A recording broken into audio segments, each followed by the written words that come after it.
inviting me. Listen, I love your book. And one of the things that I Thank love, you. one of the things that I love the most about this book, Winter Swimming, is that you didn't call it the science of cold plunging, or you didn't call it the benefits of ice bathing or something like that. You call it winter swimming, which conveys this idea of connecting to nature. Would you say that Yes. winter swimming in a natural body of water is like the gold standard of cold plunging, of cold exposure?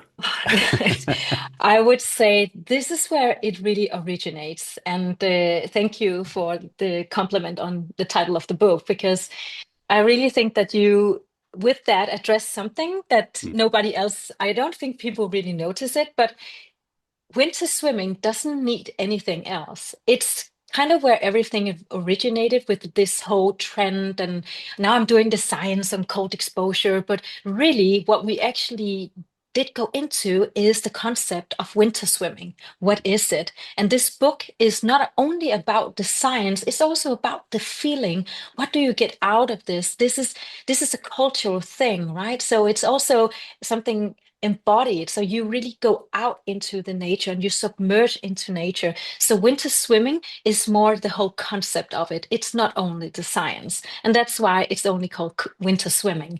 So Mm. you get some of these benefits when you plunge into a top or some a cold plunge, but you don't get the whole concept of submerging into nature. So that's why it's called winter swimming. That's the idea I got from it. That's why it really caught my attention, and I love it. How did you first got into cold, and what's the story behind this book?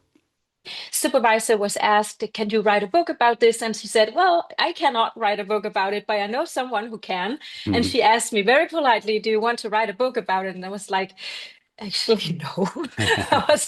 I was not sure whether this is going to be a book which is about why winter swimming is unhealthy for you or healthy for you. So at Mm. this stage, I actually didn't know. And I was not a winter swimmer. So I was not biased in that sense. I didn't want to go out and prove something. I didn't really care. I was just a scientist trying to figure out whether cold or heat or whatever could activate our metabolism. And Mm. then I dived into the research to figure out, is winter swimming or cold exposure actually healthy or unhealthy for us? Mm. And that became the working title of the book that you just read, which is Mm. called Winter Swimming. So that's why the safety is actually in there as well, because I researched Mm. whether it's actually dangerous or is it actually healthy. So it's both sides.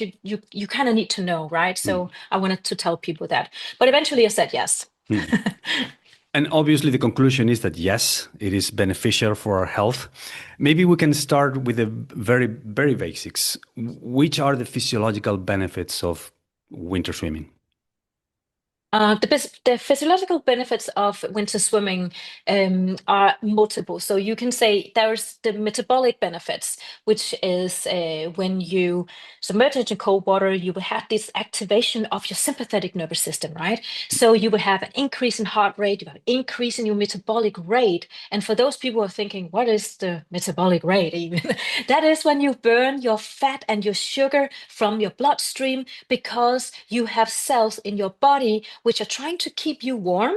And for that, it needs fuel, just like an engine, right? So these cells in the body takes glucose and it takes, so that is sugar and fat from the bloodstream as fuel to activate heat in the body.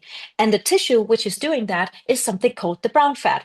And the brown fat is keeping your temperature in your body at the perfect temperature balance so you won't get too warm or too cold. Mm. And that takes energy from the body. So that's why when going out in extreme temperatures, you can actually activate that engine, making sure that you have the perfect temperature for your vital organs. And that burns calories, just like going to the gym. Mm. So, and it's not only when you're in the water, it actually works. The cells afterwards are trying to adapt to this situation. So when next time you do it, it's already prepared for it, right? It's just Mm. like when you go to the gym, you you use your muscles when the muscles are broken down a little bit. It makes itself stronger with this inflammatory condition because it tries to like rebuild itself, and that's why it hurts in your muscles when you have done a workout. And the same is when you go out in the cold water, or you actually also go into the sauna, you will create that hormetic stress, the healthy stress in the cells, which create this adaptation, makes it stronger for the next time. So that's why the metabolism is definitely activated when you go out in the cold water. So that's only the metabolism part, but there are more, of course. And beyond these physiological benefits, it's clear that for anybody who has done a little bit of cold exposure, winter swimming, that this has an obvious and non-negligible positive effect on mood. This like this boosting in our mood after that. What's the reason behind it? Why is this happening? Yeah, it's so this benefit that you get out of going into the water and the metabolism side of it is of course not something that you feel right away, but what you do feel is the mood. Yeah. You have a change in your mood immediately. I always say that it's impossible to go out in the cold water and have the same state of mind when you go out again. It's impossible because you just change your brain chemistry. When you change your brain chemistry like that to the more positive side, you also view whatever you were thinking about, whatever you were worried about in a different way when you go out again. Yeah. And I think that is so this is so important. So if you're not going for the long-term benefits of your metabolism or your immune system or whatever, you just want to have a shift in your mood, then take a cold shower, or you could go out in the cold water, do a cold plunge, because it really changed. I call this the control alt delete effect. And I think it's in the book even. Or maybe it's my new book, but it's in some book I wrote. I've seen so many interviews and I've read so many things to prepare for this that I don't know where I've read what I've read, you know. We have we have seen a lot of social media posts on like people ice bathing and people going into nature and winter swimming and all these things, and it's great. But I was thinking that even though this is awesome and like I do it and a lot of people do it. Will you do it? I'm sorry. Yeah, you do it Oh yeah, yourself? yeah. I've been doing that for a long time. Even before I knew about all this. Yeah, like swimming in the ocean in the winter. It's like Mhm. an old practice where I live. A lot of people do it.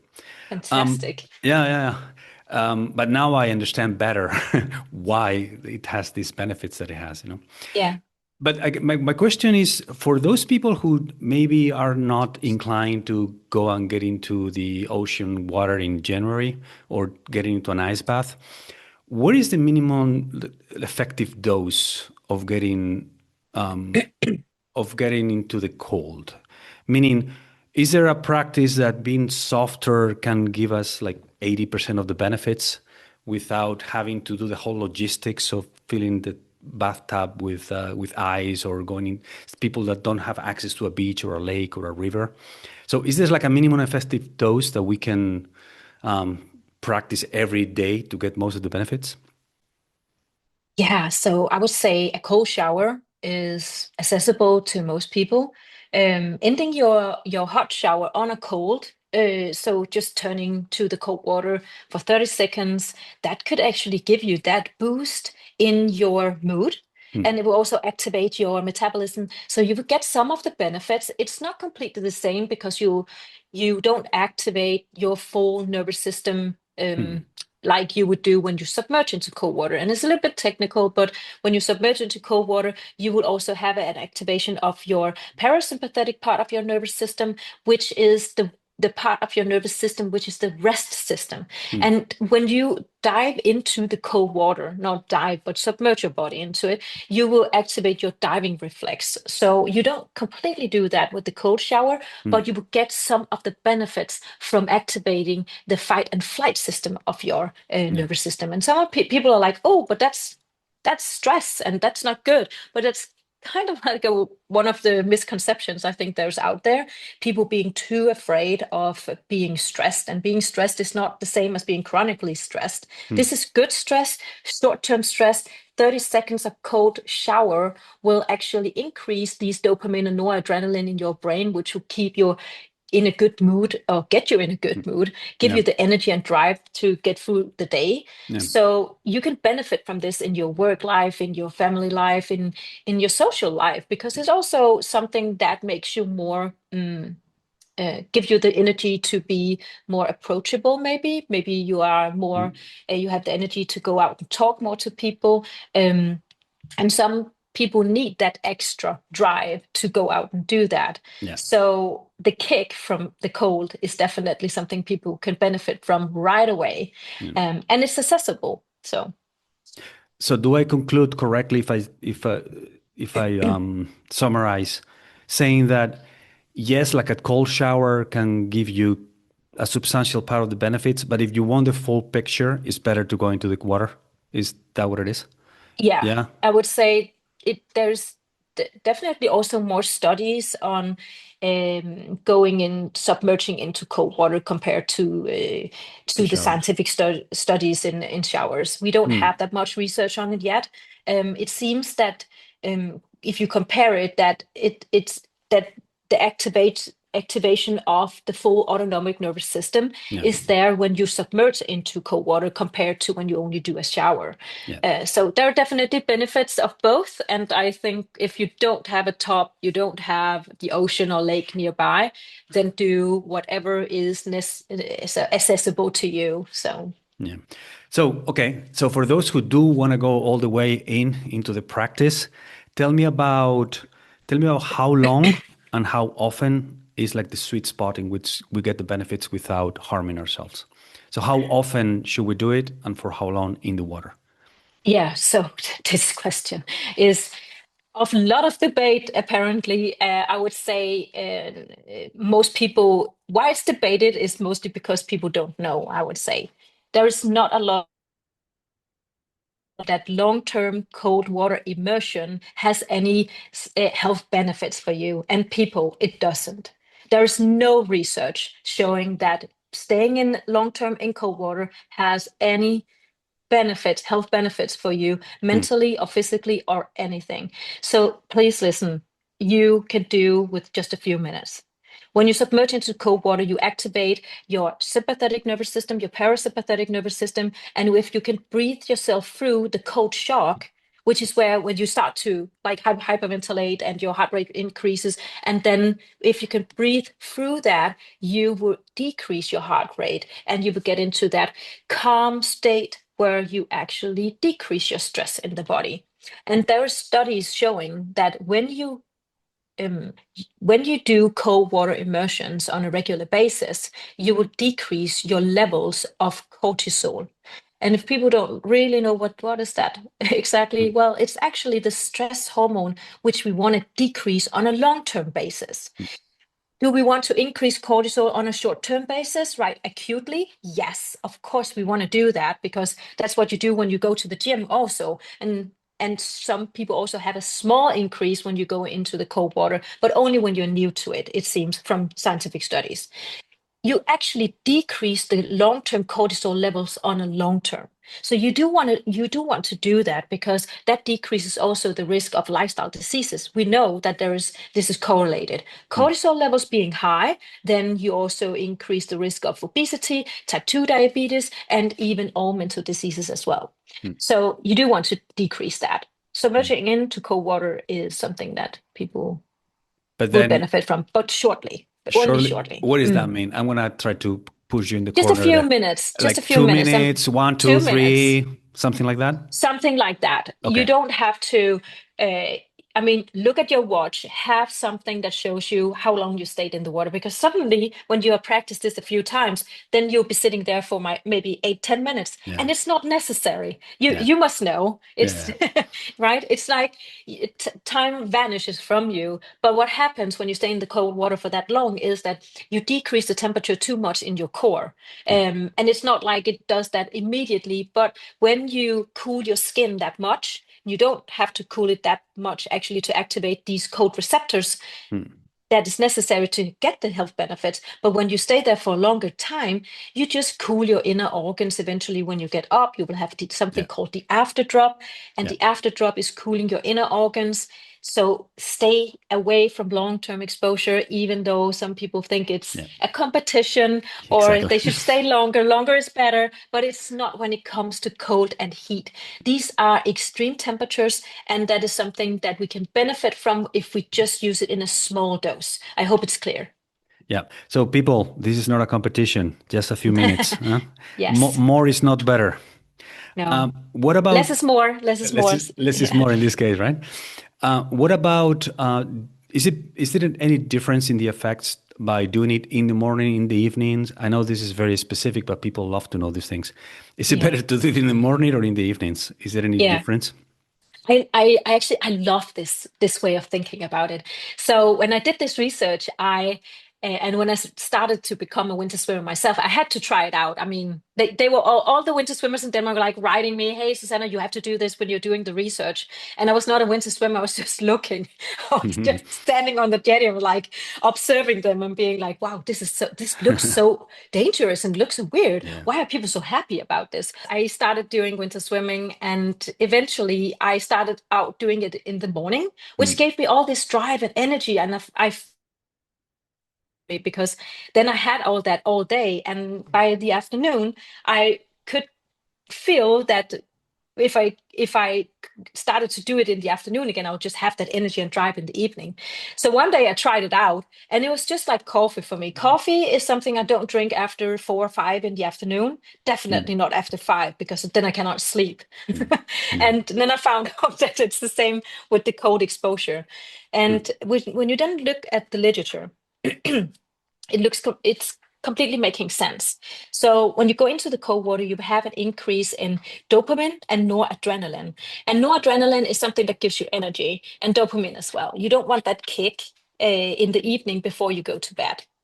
What you can do is doing your cold exposure in the morning, your cold shower in the morning, but then in the evening, you should do something else. You should do the sauna, do something with heat. It could also be a sauna blanket. This is something you can purchase online somewhere. And these can actually help you increase the temperature in your body. And that will make your body scream to just dump all the heat, because you want to dump the heat to fall asleep. Your core temperature needs to decrease to fall asleep. So it's kind of like counterintuitive in the evening that you want to decrease your core temperature, and then you should expose yourself to some kind of heat. Yeah. But actually, it works.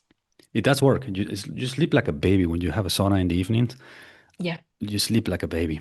Do you have a sauna? Yes. Yeah. I'm like full in the whole practice. Fantastic. I'm full into the whole practice. Um, uh, Something that I read in your book also that was very interesting to me that I didn't know is that there is a threshold. As the water temperature goes down, there is a threshold beyond which the feeling of how cold the water is increases very suddenly. Meaning that as the temperature of the water goes down, the perception of how cold it is not linear. All of a sudden, at 15 degrees, you explain in the book, at 15 degrees, it really feels cold all of a sudden. And Yeah. when I read it, it's like, yeah, it's so true. Like if you go to the beach and the water is at 24 degrees and the following day is at 20 degrees, you don't feel that much of a difference. But if one day you go and the water is like 18 and the following day is at 14, it's the same 4 degrees, but it feels like another world of how much colder it is, right? Yeah. Do you think there is a physiological reason or like an evolutionary reason for this? So, why is that? Because it does like I realize that it's true, but I've been asking myself why would that be physiologically? Is there a reason for this? Yes, I would Yes. say it's about adaptation. So when we adapt to a situation, we are built to adapt. That is like built into our DNA. We were involved in cold and heat, and we survived ice ages and heat waves. So our DNA is made to be able to balance that temperature. You can say extremes. Mm. So we have to be able to adapt. So as soon as you expose your body to some kind of danger, we will try to adapt to that situation because it might Mm. happen again. And then we want to be stronger and prepared so we can survive. So the body just prepares itself. So when you go into, you mentioned, let's say 24 degrees Celsius hot water, I would Mm. say, Yeah. the body reacts to it as if it's like, oh, this is a new situation compared to the air temperature, and then it adapts to that. Then you go out again the next day in 20 degrees Celsius hot, cold water, something between. Um, and the body would be like, oh, I tried this before. It's a bit colder. Let's adapt to that. Mm. And then when you go into cold water, which is 50 degrees Celsius, the body will be more adapted to the situation. This is familiar to the body. The temperature might be colder, but you have done it before. So the body gets faster and faster at adapting to the situation because the environmental factors is submerging into cold water or submerging into water, Mm. and you just get adapted to that. And our body is so fast at Yeah. adapting to new situations. We are built to this. We are built for adaptation. It doesn't matter if it's cold water or if it's heat in the sauna. We are so fast at adapting to the situation. Mm. But that is also a slippery slope, right? So it might be that some that shorter is better and necessarily not colder is better. You Yeah. don't have to go down to 0 degrees. Some people think that this is a dose of temperature going down and timing going up, which will be better for you. So it's a slippery slope where you at the end cannot really feel the cold anymore because you're so adapted to it. Your blood vessels are getting so good at contracting Yeah. that you don't even feel it anymore. So just be mindful around what is healthy and what is not healthy. Eventually, it can become something that which has nothing to do with health. Yeah. So the body needs to be reminded of the cold. Let's say it that way. Reminded Mm. of the cold, and the adaptation slowly is super good. So if you live in a country where you are able to use the seasons, then just keep going from the summer, and then you will adapt to the cold water much more Yeah. lightly, I would say. Yeah. Progressively. Yeah. So you were talking about adapting to the cold. To what extent, like obviously when you start doing this for a while, you get used to it and it's easy, it gets easier and easier. But I have always asked myself in what proportion this is physiological adaptation of the body and to what extension it is a mental game. So to what extension you get used to suffering in a way, or you Yeah. it's familiar, it's a familiar feeling, so you just don't think about it. And to what extension is a physiological adaptation? Is this 50-50? Is there what part is mental and what part is physical? Mm, yeah, I like that question because I think they follow along. So one thing is in the beginning, let's say the first time you go into cold water, you will be anxious.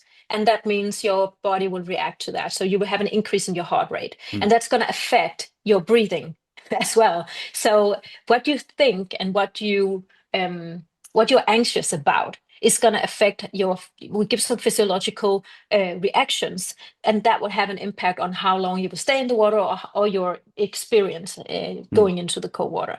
But as you adapt physiologically, you will also adapt mentally. So when you feel that, oh, I can recognize this situation now, I've done it maybe 3 times, 4 times, 5 times, then you will stop being so anxious about it, and then mentally you will also be more relaxed doing it because you kind of know what you're doing now, right? You've done it a few times. Mm. So just be mindful that, of course, the first time is going to be a little bit more stressful, and also maybe second and third time, but then your body will start to recognize the situation even more. And it goes so fast. The adaptation is incredible fast. Mm. And the body remembers this a whole year later. There's actually research showing this. Mm. So, yeah. So, even if you get pregnant and you don't want to do the cold water immersion, and I don't recommend that you do, just want to pop that in. Yeah, good. Um, yeah. But but as a pregnant woman, just take a pause on it Yeah. and wait the 9th month or maybe 3 more, and just go start up again, because this is something that is once in a lifetime. You are pregnant, and you don't want to harm your baby. We frankly don't really know what's happening when Yeah. the little baby is in there. So, but after that, I would say it's mentally and it's physically, and they work together. Now that you make that comment on pregnant women, I wanted to ask you later about this, but now that we have opened that box of worms, let's just lean into it. Hmm. There has been some backslash to the practice lately over the past few years, like some people suggesting that, well, there are many people already with compromised immune systems and with low thyroid function, and the people are overstressed and underslept and all these things, that adding the stress of cold exposure could be more harmful than beneficial. I mean, this is out. People say that, some people. What's your take on this? Or who else beyond pregnant woman would you not recommend that they go into this type of practice? Or what is your take on all this? Yeah. So first of all, I would say we mentioned the pregnant woman. I would also suggest that, or advise that, people with heart diseases and high or low unregulated blood pressure should also not do the cold water immersion. This is due to the heart. And the activation of the sympathetic nervous system and the activation of the parasympathetic part of the nervous system as well, where the heart rate goes up and the heart rate wants to go down, and that is a conflict for the heart as to the heart, which is no problem if you are healthy and there's nothing wrong with your heart. Then that is okay, because it's very short term and it doesn't create any harm to you. So this is tested. But if you have heart diseases or unregulated high blood pressure or low blood pressure, then this might be not a good thing for you. Mm. So I think there's been a lot of like, and of course this happens, that people talk online and they create their own narratives in this, but Yeah. I think there's lacking a lot of research when it goes specifically to some specific diseases, and Mm. whether this is good or bad for you. We still need to be humble about that and say, hey, there's that we don't know. But as well as I'm as a researcher saying we don't know, then I also think that people online should stop saying they know. Because I mean, they can guess all they want, but if you just a general advice from me is that if you are very stressed, let's say you have a burnout, complete burnout, I would not recommend that you start up doing cold water immersion, because putting this, although it's very small kind of intense stress on top of whatever stress you also have, might not be good for you. So you need to relax. You need to find out other ways to just take the top of the burnout, and then start doing the cold water immersions as part of maybe the journey that you want to go on to regulate your stress. But stress definitely is not only chronic stress, right? It's also good stress. But good stress, when you go to the gym, you would also not use that kind of stress on top of a burnout. So, in that sense, stress is also just stress. So, if you have some kind of stressed um, organ in your body, this could be many. Mm. When I say stressed organ in your body, it could be you've just been diagnosed with some kind of disease. You would want to get that regulated before you start something very stressful like cold water immersion. Yeah. But as soon as you get things under control, then you're good for it. Could a person with type 1 diabetes or type 2 diabetes do cold water immersions? Definitely they can. If they have themselves regulated on their medication, and also they measure their blood sugar levels on a regular basis. And I would say, especially for people having type 1 diabetes, when you go into the sauna, you have to measure your blood sugar levels as soon as you get out, because that would increase your blood sugar levels when you go into the sauna, and you might crash afterwards. Mm. So have that pen with you, have your fructose with you, have some kind of sugar. Always be prepared when you do temperature exposure like this, cold or hot. You will clear your blood sugar levels, you will clear fat from your bloodstream, but especially the sugar that is important for people with any kind of diabetes. Mm. So, but that only shows what I've shown in my research, which is that you get a faster glucose clearance from your bloodstream. And this is super good news, but you just have to be mindful if you have some kind of disease. But you asked about diseases, but Yeah. I would say in general, this is good for people. We are in a obesity pandemic globally. So we want to find new ways to clear that sugar from the bloodstream and find new ways to activate the white fat cells in our body. And we can do that if we use temperature training or therapy as a way of activating our metabolism. Yeah. I guess there are some people just want to find excuses not to make an effort. I'm sure that there are a lot of people that maybe should be careful with this type of practice, I'm sure. But I'm also know or understand, or I've seen enough humans to understand that human nature works in certain ways. So a lot of people also are looking for excuses not to make an effort and do things. But anyways, let's just go on. Tell me about tell me about shivering. Mhm. I've heard you talk about this before, and I thought it was very interesting. We always heard this story that when we go into the cold, either cold plunging or ice bathing or whatever it is, that we should relax and try to breathe into the cold and try not to shiver. But I've heard you say that maybe it's not such a good idea to forcefully avoid shivering. So tell me more about this. What's the strategy to follow?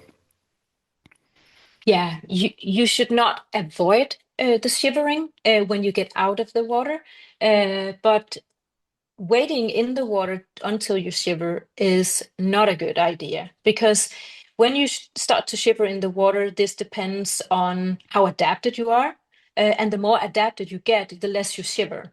Hmm. So I have seen people sitting there in the cold water online, and you see these videos, and people are like, I don't shiver yet, so I will just stay in the cold water until I shiver, which is a bad thing. Hmm. Don't do that, because as you get adapted to the cold, your muscles start to shiver less and less. You build more mitochondria in the cells, and these mitochondria, these are the energy fabrics in your cells that you have in your muscle fibers. You have them in your brown fat cells, and these are there to increase energy burning, but also increase the heat in your body, so increase the temperature. But as you expose yourself to something that would decrease the temperature in your body, which is the cold water, your body will try to adapt, and the adaptations that is increasing the amount of mitochondria in the cells. And when you have more mitochondria, you don't shiver as much. Hmm. Okay, so when you're in the water, you don't sit there and wait until you shiver. You go up after a few minutes.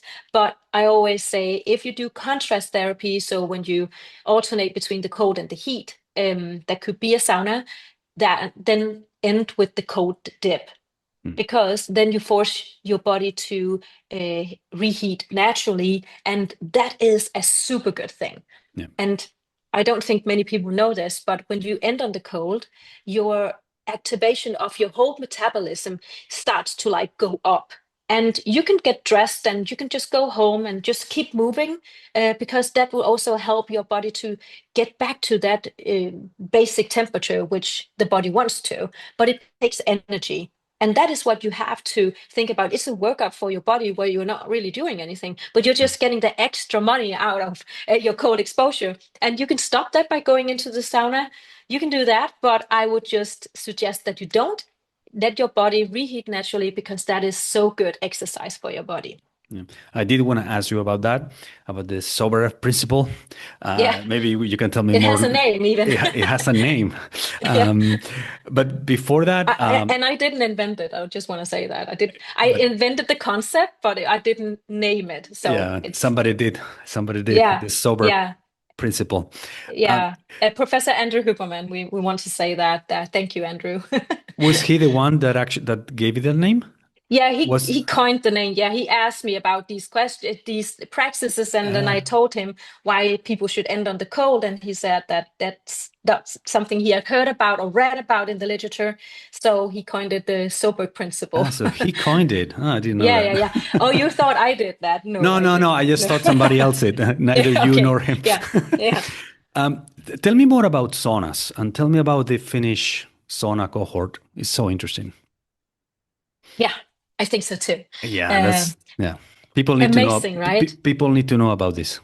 Yeah. Please go ahead.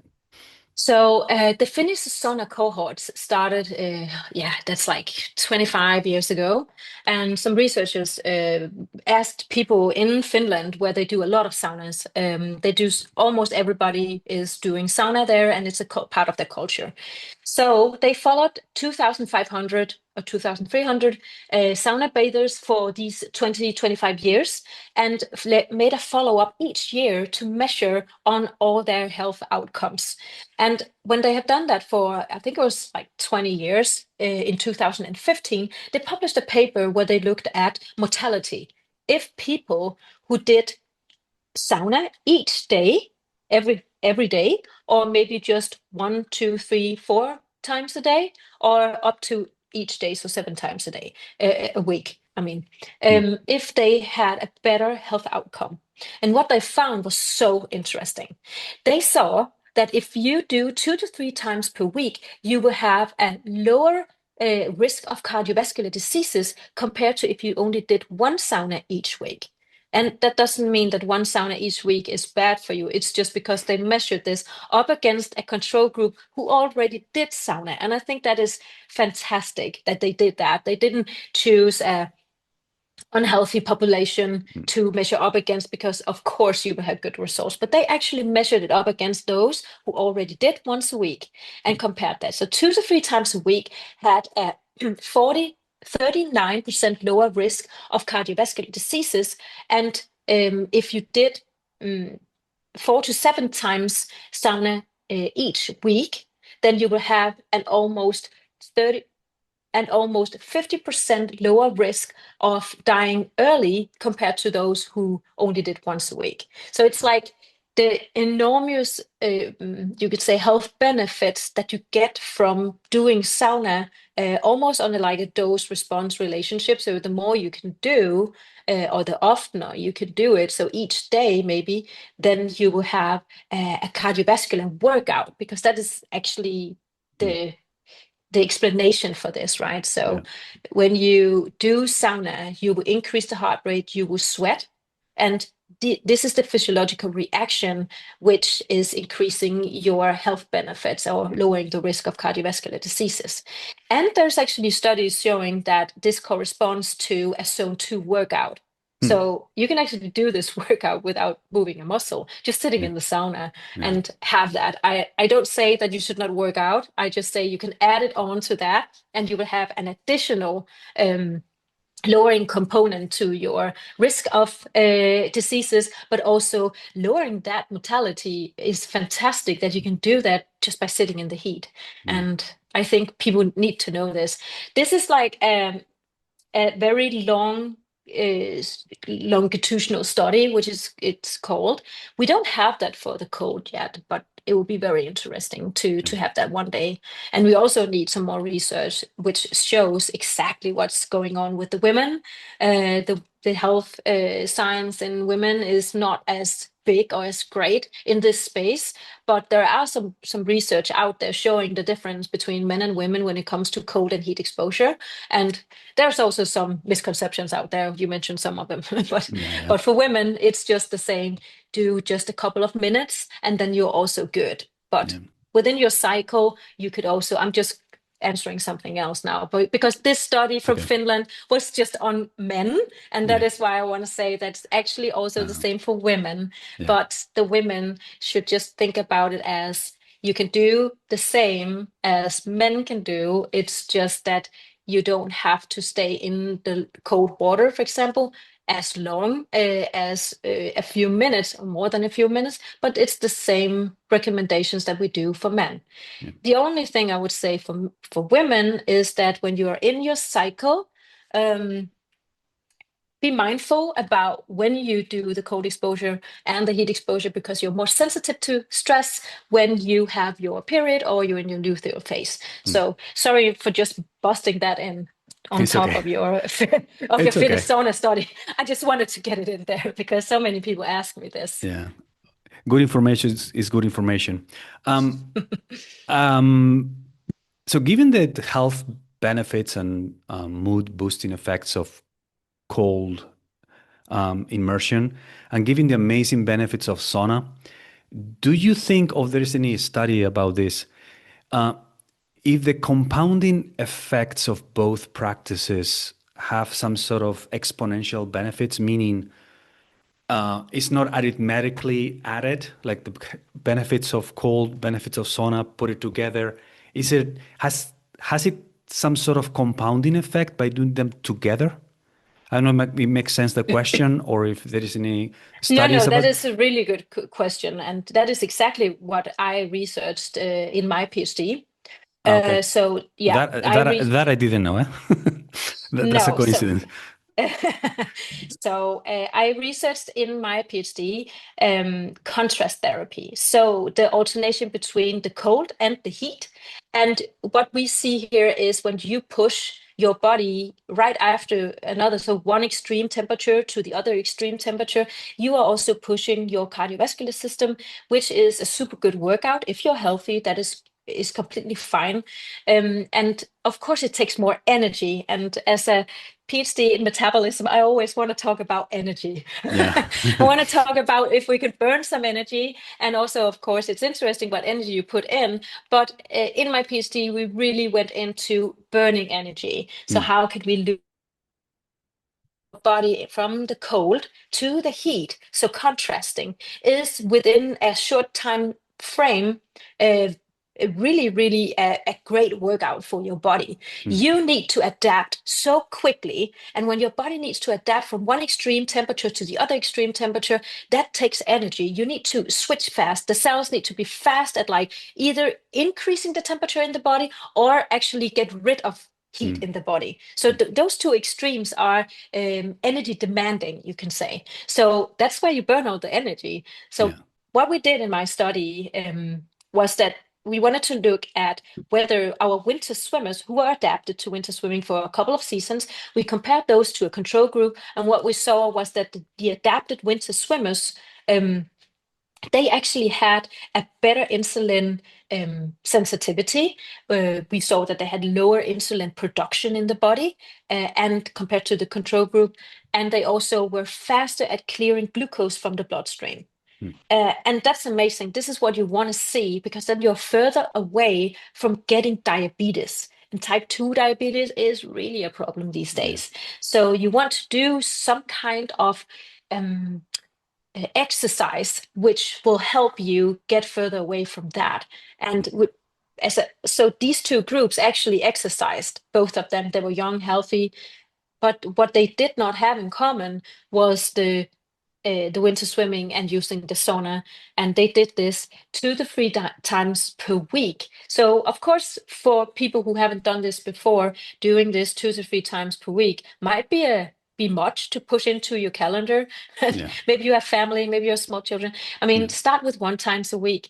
But what we saw was that only 11 minutes in total of cold water immersion per week divided on these 2 to 3 days and with multiple dips on these 2 to 3 days, corresponding to 1 to 2 minutes, then you will have these benefits that I just mentioned for you, it's amazing. and even more activation of the brown fat. Mm, What we also saw that only 57 minutes of sauna per week was enough. Also divided on these 2 to 3 days, and with multiple saunas on these 2 to 3 days, then we saw these health benefits. So pushing your body from one extreme temperature to the other is super good. But the next question I often get is, what if you don't have a sauna and a cold plunge next to each other? Can we do it on different days? And you can, of course you can, and you will get so many health benefits out of that as well, and some similar effects, I would imagine. But doing it on the same day definitely pushes your body even more. So that's just logic. Yeah. Yeah. The amplitude at which the body needs to adapt from one extreme to the Yes. other adds up.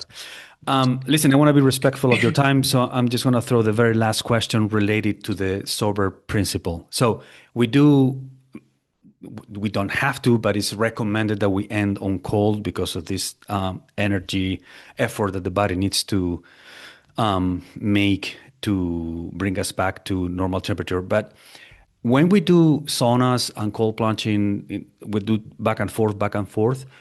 Is there a better way to start? Is it better to start with the sauna, or is it better to start with the cold? Because when I start with the cold, then it takes forever for me to start sweating in the sauna, right? So because the body temperature goes down so much and there's such a vasoconstriction.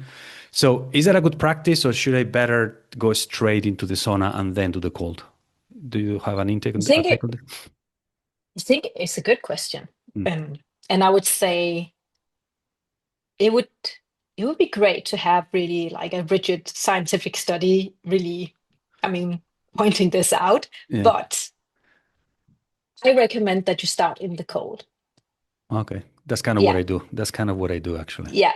And when you start in the cold, that is where you will activate also your noradrenaline, dopamine. You will activate oxytocin.